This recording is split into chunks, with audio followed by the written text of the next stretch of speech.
আজকে বাড়িতে কেউ ছিল না, নিজের জন্য কি বানাবো এটা বুঝে না উঠতে পেরে হাতের সামনে একটা ডিম দেখে তাই দিয়ে কিছু বানানোর চেষ্টা করলাম।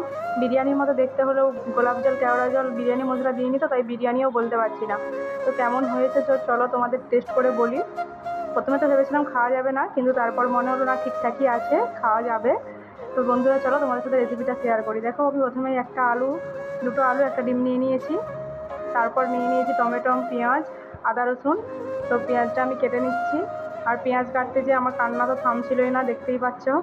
যাই হোক ফাইনালি তো কান্না থামিয়ে আদা রসুন পেঁয়াজ টমেটো এটা রেডি করে নিয়েছি। আর এদিকে আলুগুলো সিদ্ধ করতে দিয়েছিলাম, আলুগুলো সিদ্ধ হয়ে গেছে, তো এগুলো আমি তুলে নিচ্ছি। এরপর কড়াইতে তেল গরম করে দুটো আলু একটা ডিমকে ভেজে নিচ্ছি।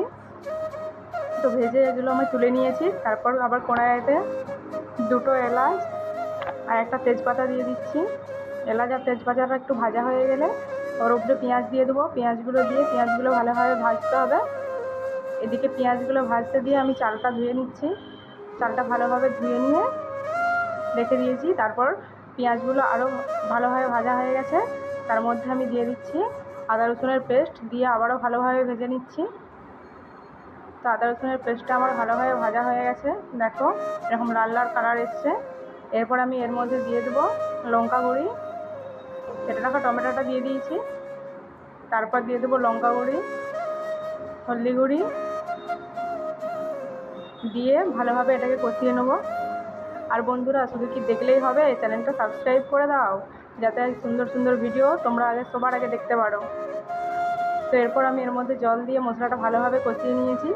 তা মশলাটা কষানো হয়ে গেছে, মশলাটা তেল ছেড়ে দিয়েছে। তারপর আমি এর মধ্যে চালটা দিয়ে দিয়েছি, দিয়ে ভালোভাবে কষিয়ে নিয়েছি।